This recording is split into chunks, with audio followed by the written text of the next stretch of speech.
Does Oklahoma City or San Antonio have the best future? We break down the next 5 years of the NBA. When that final buzzer rings, you know it's time for Locked On NBA Game Night. All the post-game reactions to every game across the league, every single night, with insights only the hosts at Locked On can provide. It's the true NBA fans' one stop for all the action. Every game, every night. It's Locked On NBA Game Night. Tipping off now. You are Locked On NBA Game Night, every game, every night. I am Gavin, Schall, the host of Locked On Knicks. I'm joined as always by my partner in crime, the host of Locked On Pistons, my Eastern Conference rival, Khahil. And there are no games. We're smack dab in the middle of August. We're about a month from training camps really ramping up, a little over that from preseason starting up. So we're going to enjoy our last few weeks to have some fun. And we're going to do the first of what I hope ends up being a two-part series. And it is an NBA futures draft where we will pick 1 through 30 on this episode, hopefully, if we get there. 1 through 15, the best futures of any team in the NBA. The premise is you're owning this team for the next 5 years or you're rooting for this team the next 5 years, however you want to frame it in your mind, Koo. And whether you value, I don't know, maybe like immediate ceiling to win a championship, whether you value, hey, I think in 3 or 4 years, this team is going to be really good. Or you just value a team that's like, I trust their management. I trust their core. They might not win a title. I think they're going to win 200 games or 250 games over the next 5 years. I don't know. A lot of different ways you can go about it, but let's get rolling. I think the first pick is clearly going to be either San Antonio or Oklahoma City, but maybe you'll surprise me. Who is your first pick for the next 5 years? All right, so I want everyone listening to know that if you want to play along with us, definitely do. Yeah. I think once you start to play along with us, you'll notice how hard this actually was. Like I did not think it was going to be this hard, and it ended up like being really, really difficult. I'm not going to lie.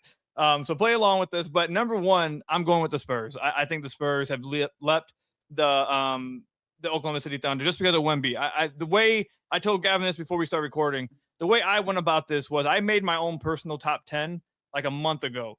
And for me, if you have one of those top 10 players, that's the hardest part of building a team, hardest part of building a championship team. So if you have one of those guys, and as long as they're not 33, 34 years old, if they're like in their prime and they have a decent team around them, that is immediately where I start from my picking order because that's the hardest part to do. And they have Wemby, who I think is probably going to be the best player in the world for the next 10 years. I think he has greatest of all time potential. I know that's kind of like a troll, but it also is like kind of realistic for me. Like it's a little bit of like a jokey, oh, this guy's an alien. But I really think that this dude has GOAT potential. And the fact that he was already in the finals at this young of an age, obviously lost to the Knicks, but Wemby himself just automatically launches you towards the top. And they have an incredible young core. They have a lot of space moving forward. They have flexibility.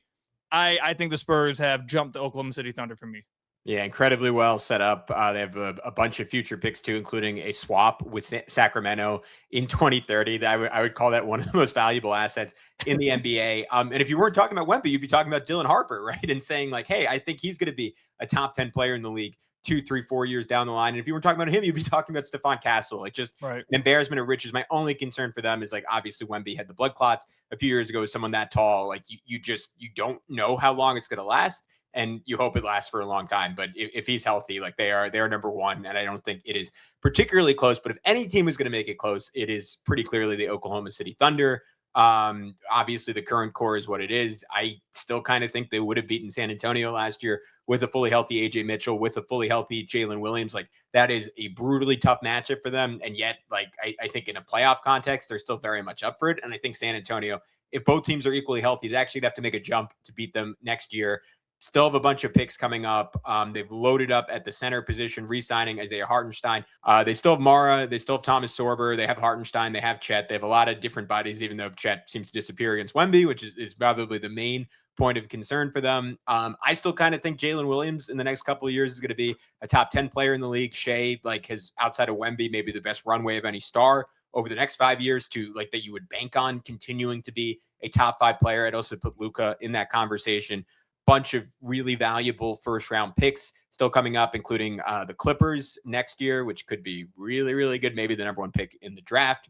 Oklahoma City just has infinite flexibility to pivot and an incredible starting core. So I think they are pretty clear cut the second pick here. But who would you take after that? All right, so I want to give you guys an idea real quick. Like I said, I went through my top 10. I just picked from there initially, as long as you're in a good situation. I think that's the hardest part. So my top 10, I'm not going to say it in order, somewhat in order, but don't come after me over the order of the top 10. We'll do that another time. SGA, Jokic, Wemby, Giannis, Luka, Kawhi, Edwards, Jalen Brunson, Cade, and Steph Curry.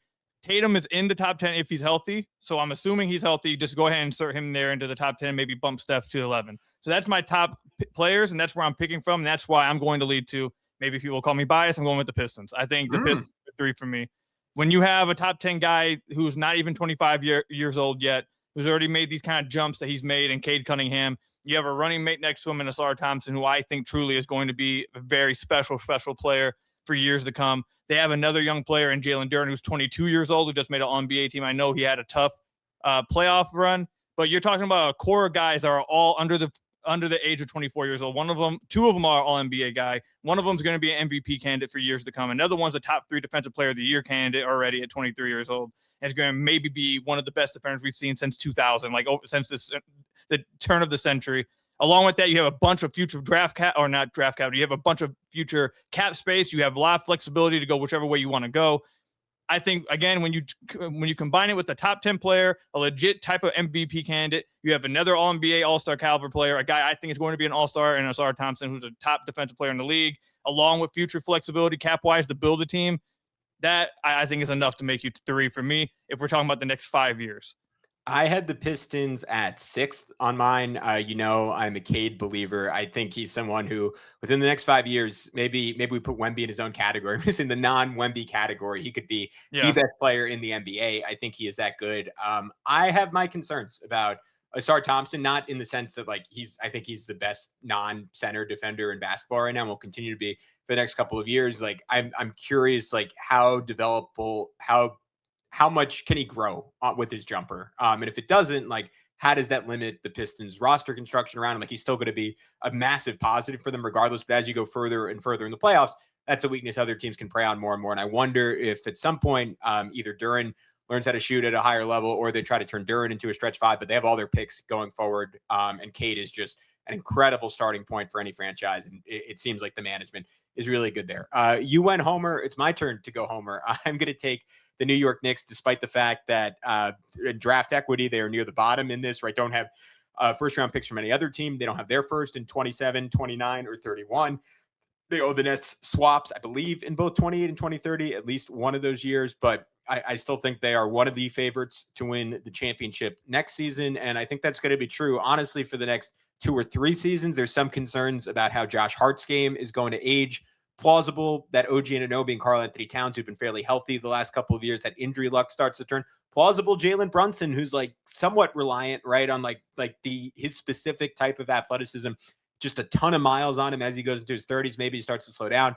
That could look really, really bad, but they're a team that can win a title in the next 2 years. And I think the number of teams on this list that I believe in my heart of hearts could plausibly win the championship in the next 2 years, it's 6, 7 teams at most, and they're very high on that list. So I'm going for immediate future over distant future. Might be a little homery, but that's where I'm at on the Knicks. Feel free to tell me that's way off, and then let me know what your next pick was. Well, I had the Knicks between 6 to 8, 6 to 9. The only reason, so if we were doing it over the next 3 years, they would have been much higher for me. But the reason why I had them a little bit lower, just because it's the next 5 years, we have the uncertainty with Cat long term in New York. And Jalen Brunson will be 30 by the time he starts this year. So if we're going to the next 5 years, I'm a little bit, if it's next 3 years, I'm not as concerned about Brunson. If we're talking about the back end, I think there's some other teams that offer a little bit more safety in the final years of the back end of the next 5 years. But I do agree that Knicks over the next 3 years would be a much higher pick for me. It's just the only reason why I have him lower is because Brunson will be 30 if we're going over the next 5 years, and just the uncertainty around Cat. If Cat was locked down long term, I would feel better about it. But Cat's security, not knowing if he's going to be on the team, heck, in a year from now, 2 years from now, that's a little bit, that shakes me a little bit over the next 5 years. But my next pick, I'm going with Boston. I think even they got Tatum, who I am very, very high on. I think he's incredible. This goes back to what you mentioned at the very beginning of the podcast, where it's okay, how do you want to look at this? The team that can win a championship this year, a team that can win a championship next 3 years, 5 years, a team that has a good management. I think Boston has all of them. I think they could win a championship the next 3 years. I think they have an incredible management. I think they have an incredible coach. I think they have a top 10 player. I think they have an all-NBA guy. I think Tatum could be a sneaky MVP candidate this year. I think they have a great team building premise and understanding of how to build a basketball team in 2026 rather than trying to just group up a bunch of stars. I think they really understand how to win. They're a very deep team. They've always been a very deep team. They seem to be able to always find an 8th, 9th, 10th, 11th guy, whether it's off of free agency, whether it's a trade that maybe doesn't look like it's going to be a great guy and he ends up being a contributor. I really like Boston. I think Boston's one of the best run organizations just in the league. And if you pair that with the guy who's in the middle of his prime in Tatum, you got Derrick White still, who's aging a little bit, but he's still going to be there for a little bit of it. You have a great young coach in Missoula. You have a great future. You traded off of Jalen Brown, so you don't have to worry about that long-term salary. I know Paul George is 1 year less, but if we're talking about 5 years, you don't have to worry about that $70 million the later 3 years. So I think that changes it up a little bit as well. So I'm going with Boston. Boston would be what we're at 5 now, 5th one. Yeah, they were 4th on my board. They would have been my next pick. I think a lot of this, like you said, your top metric was already having a top 10 player. I think it was that for me combined with management. And I think I would have the Celtics still probably just behind San Antonio or behind Oklahoma City. A lot of people would disagree with that and say the Jalen Brown trade was horrible. Obviously, we're both on a different page with that.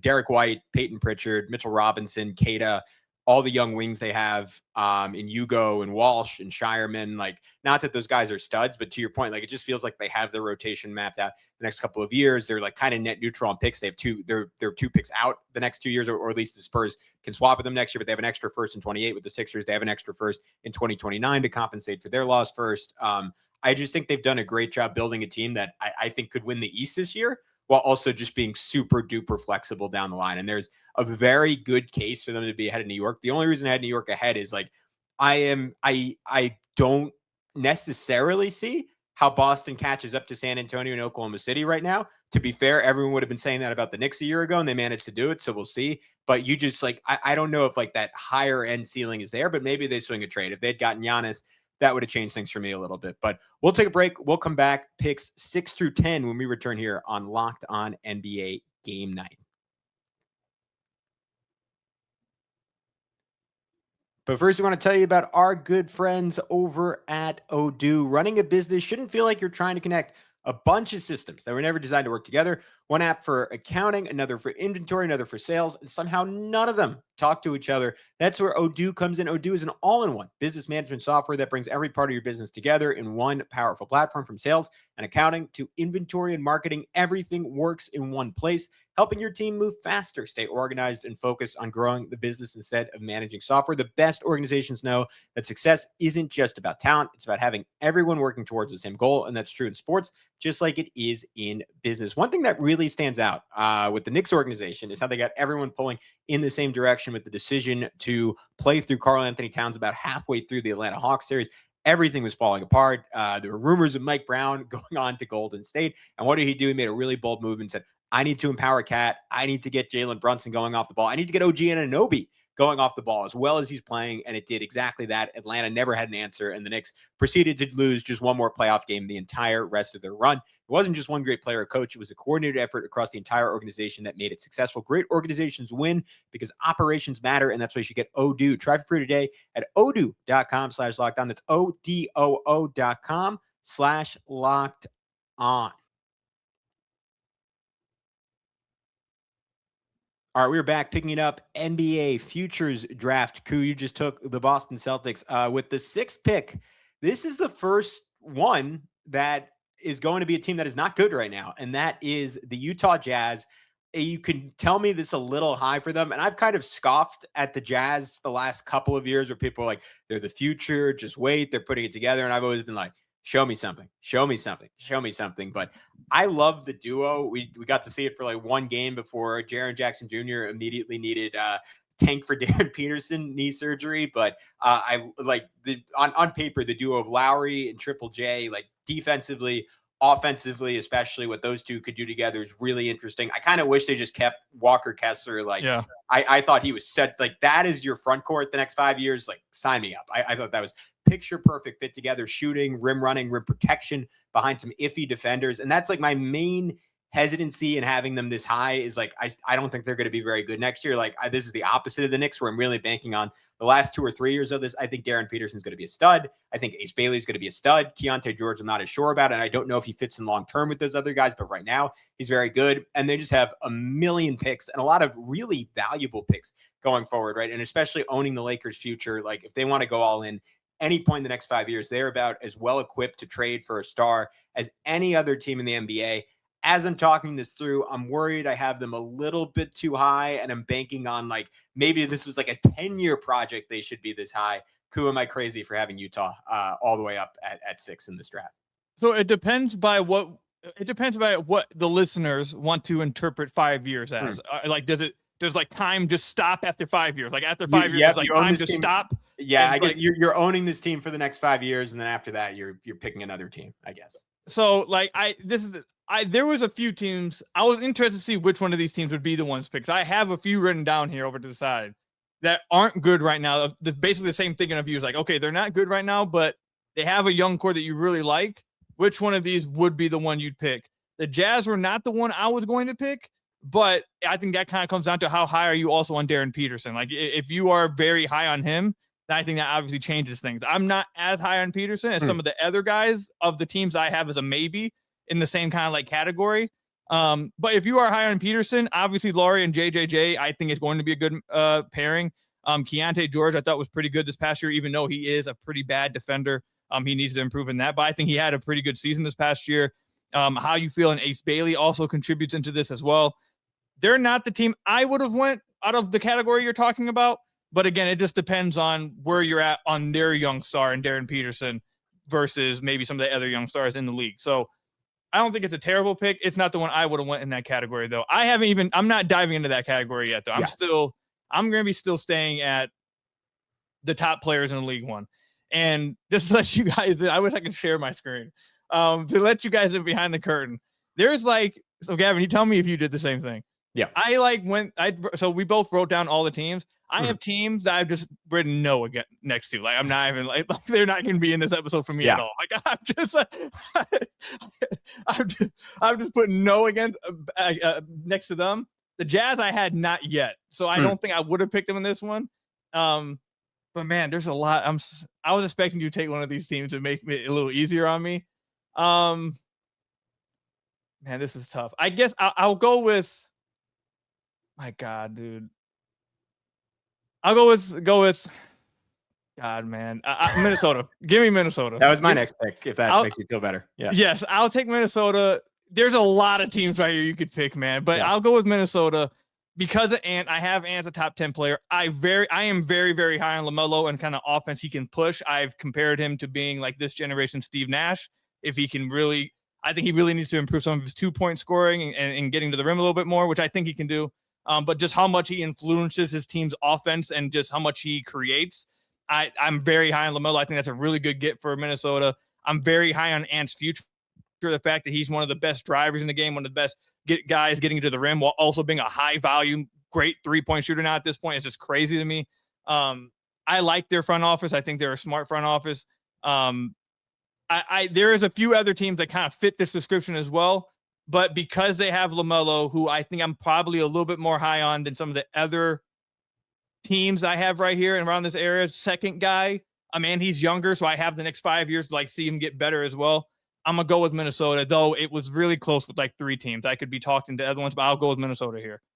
I had them next. I would have taken them if you hadn't. My concern with them is Anthony Edwards only has 2 years left on his contract after this year. Like, is there any world where LaMelo gets hurt or LaMelo doesn't translate to the playoffs for some reason and like they lose in the first round? He's like, dude, I'm done. I'm out. Yeah. Trade me. Like that is my fear. And you could say that about any of these teams. Like, you could say that about Cade in Detroit. You could say that about obviously like any of the guys on Utah. Like, if they suck again, Larry Markkinen might be like, dude, who's not even in this category, might be like, dude, I'm not doing this anymore. You could say that about Tatum if next year goes really well for Boston. But that talk has been there around Anthony Edwards. And I don't know if that talk is just a product of like Minnesota as a market. But they don't have all their future picks are gone. Like that is where my concern lies. Like, there's not a pivot for them, or there's not an obvious pivot for them if LaMelo Ball doesn't work out. I also think Rudy Gobert is so essential to their team, and they theoretically have a replacement in Joan Barringay. who I like a lot, but like that's a lot to ask to replace like a guy who's still probably one of the 6 or 7 most impactful defenders in basketball. So I think it's high upside, high downside at this point in the draft. I have no issue with taking it. I think it's probably the pick I should have made over the Utah Jazz. And now I'm going to do another one that is like, I think the opposite of my Jazz pick and maybe is going too safe without enough upside. And I am going to take the Indiana Pacers here, a team that, again, like does not quite have the ceiling that you'd want, but I think is almost a lock unless something goes really wrong or Tyrese Haliburton is just never the same guy again to win 50 games for the vast majority of the next 5 years.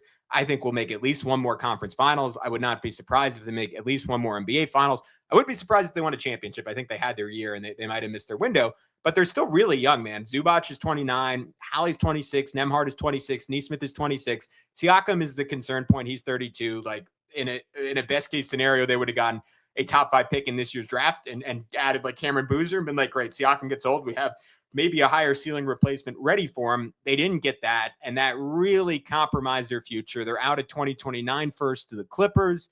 I kind of trust the stability of their organization, and I trust like a team. We'll see how much longer Rick Carlisle is getting up there. We'll see how much longer he can do this, but a team built around Rick Carlisle's brain and Tyrese Haliburton running that offense and Nembhard and Nesmith, guys who've won at the highest level with Haliburton. Like I think I trust the culture there over some of the higher ceiling options that I have up next with my next few picks. The Pacers were one of the teams I was considering. I think honestly, the one thing I would disagree with you about, I think they do have a bit of a high ceiling. I think they could be really, really good. So I wouldn't be shocked if they end up in the finals again and potentially get to one. I really like Hallie. So if he's 100%, if he's back to 100%, I like the Zubac move. I think they have like a 2 to 3 year window here where they need to take advantage of Pascal before it's like done for him. But they were definitely one of the teams I was considering for sure. Okay, that makes me feel a little better. We'll take a quick break. We'll pop right back, and then Koo will come back with, I believe, the 10th pick in this draft.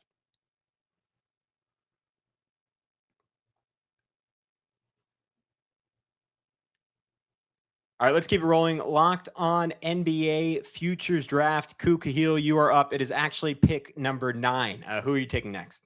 Okay, so the teams I have picked so far, we got the Thunder, Spurs, Detroit, Boston. That's 5, 4. Okay, you got 4 Spurs, so far. 4. Yeah. Then New York, that's 5. Minnesota 6.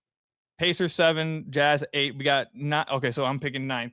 All right, so of the teams I have left to choose from, I'm letting you guys know I have 1, 2, 3, 4, 5, 6, 7, 8, 9, 10, 11, 12. I have 13 teams I've put into a basket of we'll maybe pick from them, and then everyone else I've just gotten rid of. At 9. This is the thing, and you have it towards the side of the show on our rundown. There's a few players here that I have in the top 6 in the NBA, but I really don't like the situation they're in.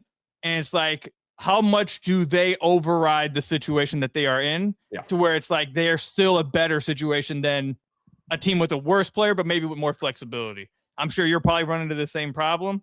Can I have one caveat? Sure. Is Kawhi going to Toronto in this situation, or is he in Clippers? We don't know. It's the current MVP. You're taking over today, man. You got that's factoring heavy into my rankings as well. If not, they would have been taken already. Yeah, I probably would have taken Toronto last round. But okay, I'll go with LA. I'll take the Lakers. Okay. Just because. So the two teams I was thinking about with this is the Lakers and the Nuggets. But the Nuggets situation to me is just so. I really just don't like the situation they got around Jokic. I think Jokic is still arguably the best player in the league. I think he's absolutely incredible. He's better than Luka to me. But I do think the Lakers, just because Luka is younger, I know they handed out a lot of money. They've traded picks.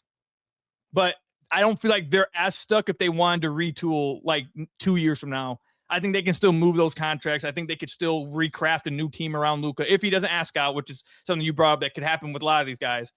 I just feel like the Lakers and Denver both are in bad positions. For me, I don't really like their offseason at all. But they both have a top 10 player, I think top 6 player, both of them, in the NBA. And of the two teams, I think if things go haywire, which one's able to then pivot to another version, I think the Lakers are more capable of doing that than Denver right now. So I'll go with the Lakers. I had them down on my board. I had them at 15th just because like there's not like a lot of picks are out the door, right? Like they have one pick every other year through 2030. Other teams have swap rights with some of those picks. And I just don't see anywhere close to a championship ceiling right now. Like I think they built a quote unquote ideal team around Luka, but sort of a Timu version of that relative to what the Mavs had a year ago. Like I thought at the time, and I think I talked about it on Locked On NBA at the time Dallas traded him. I'm like the craziest part about it was like, you did it. You built the perfect team around Luka. He had his second creator. You would wave after wave of wing defender. You had two different shot blocking, rim running bigs. You had your stretch four in PJ Washington, and the Lakers tried to replicate that this summer. But because their management has been like so inconsistent the last few years, you had to give up everything to get Walker Kessler, who I think is really good. I think could like be a Tyson Chandler type impact guy down the road, which to be clear is like a top 35 player in the NBA at minimum, like maybe even higher than that. I don't see how they get from good to championship. And you might argue, I just kind of said the same thing about the Pacers, and you're taking them 2 picks later with a guy in Luka who's just better than anyone in Indiana. Apologies to Tyrese Haliburton. I think they're going to be good the next couple of years, but I think the odds of disaster there are maybe even slightly higher than Minnesota, who I said. So that's why I was a little lower on the Lakers, but I get where you're coming from. Luka's like in the context of that team, like they should win 50 plus games every year that he's healthy. And that's kind of the bare minimum. Like he's that good. And like the context around him is in theory that good. I wanted to ask you before you made your pick, just to give like the listeners an idea of like, we're at the point now where we're having to consider these kind of things. Like there's great, like Jokic is still here. Giannis is still here. What's your thinking right now at this point in the draft of, there's like, we're looking at all-time greats over here, but they're not the greatest situations versus younger players who are not as good, but they seem to have like a better way of, they have more assets to move. They're able to maybe build a team maybe 3 years from now that could be better. Like, what's your thinking of this right now before you make your pick? Just where are you at with this whole, like I said, we got Jokic and Giannis still available. Where are you at with it? I think I'm like, which is maybe dumb because top 10 players rule the world, but I think I'm a little less high on like top 10 players. And like, I'll take like context plus management plus future assets plus guys who I think are going to get better over the life of these 5 years, where like Luka and Jokic, like I think it's plausible. Luka's like 26, 27, like he could get better, but I think it's plausible we've seen the best from those guys already. And they're so good, like that might not matter because they might just stay top 5 players, but that's generally my thinking. But to that point, I'm going to take another one that I'd put in the Jazz category that I don't necessarily feel bad about, but I'm kind of contradicting myself because I think I am betting on a star, just a future star instead of a present star. And that is the Dallas Mavericks. And this is just a big fat bet on Cooper Flagg because I don't think there's a ton else there to be incredibly excited about. They still have Kyrie Irving. In terms of young guys, Morris Johnson looked good this summer league. Sergio De La Rey looks like he could be something. Max Christie's a nice player. They have Lively, Gafford, Eldama, PJ Washington. We'll see how that goes down the road. This is a bet that over the life of the next 5 years, Cooper Flagg is going to be probably pushing towards like a top 5 player you would want in the NBA, because unlike the team I have next on this board, they don't have like an insane amount of future flexibility. I think a team like the Raptors just is like much more tertiary talent around their stud in Scotty Barnes, who you could argue is like maybe on a similar trajectory, a slightly lower ceiling. This is really a bet on Cooper Flagg just being like a super duper star, similar to what Luka was, honestly, that you don't have to think about too much else. And like the team building around them becomes not easy, but very predictable in terms of how you go about it. And Flagg has to show you something to deserve that. Like as a shooter, as a playmaker, like I don't think it's as simple building around him as Luka, but defensively does so much relative to someone like Luka. I'm super duper high on him.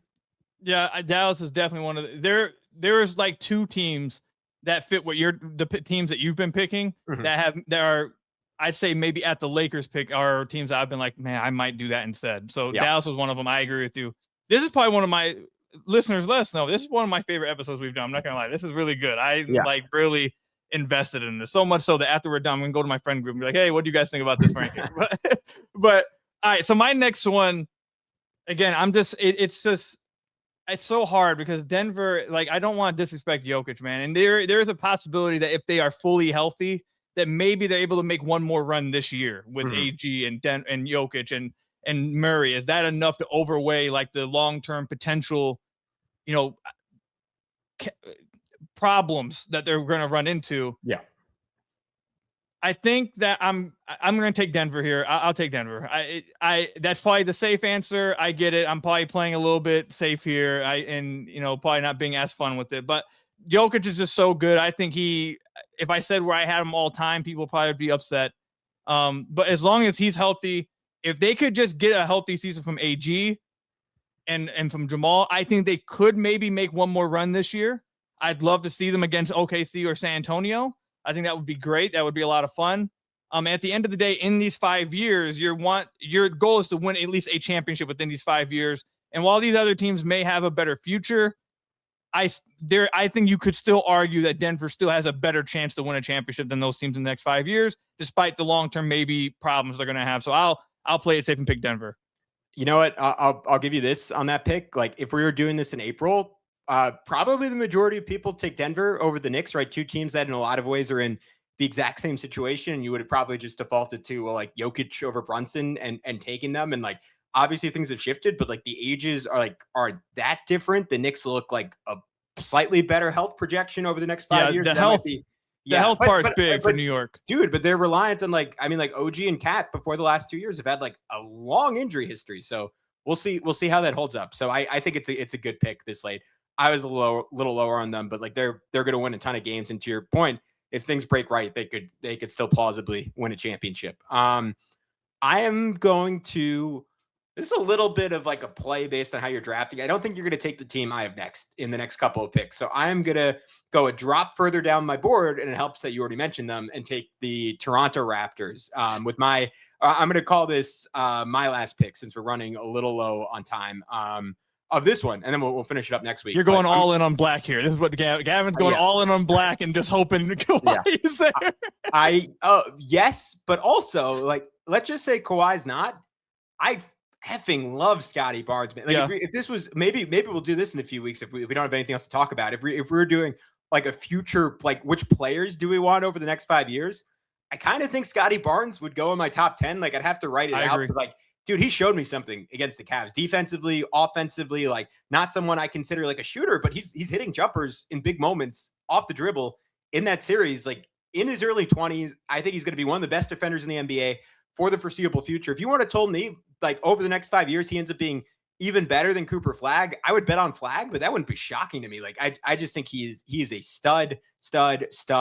I feel not like in the same way, but in like a role player category, Colin Murray-Boyles, I think is going to be one of the best role players in the NBA over the next 5 years. I think there's a world where people talk about him. Ausar Thompson is different just because of his ability to guard guards, but like I think he could be like just a tier below that as a defender. Emmanuel Quickly, I know Raptors fans don't love him. I'm still high on him. I still think when he's healthy, he's additive for them. Alan Graves, I thought looked like a monster two-way guy in summer league. And if they get Kawhi, then there is immediate title equity the next 2 years. And if not, I think I'm just drafting a really good team over the next 5 years. Yeah, I don't hate it. I don't hate it at all.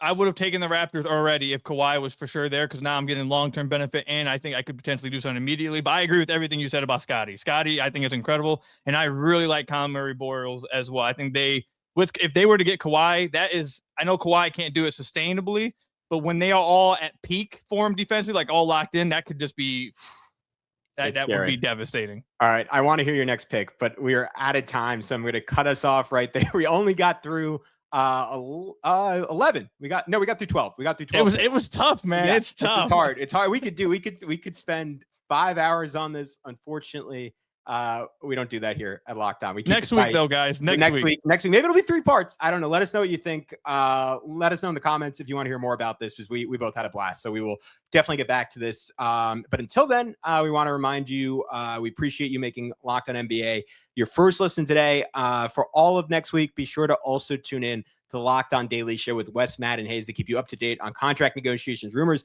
everything you need to know to be the most informed NBA fan. And you can find, of course, Locked On NBA on YouTube or wherever you listen to podcasts. Part of Locked On Podcast Network, your team every day. Until next time, me and Koo will be back on Locked On Knicks and Locked On Pistons, respectively. Be sure to check us out there.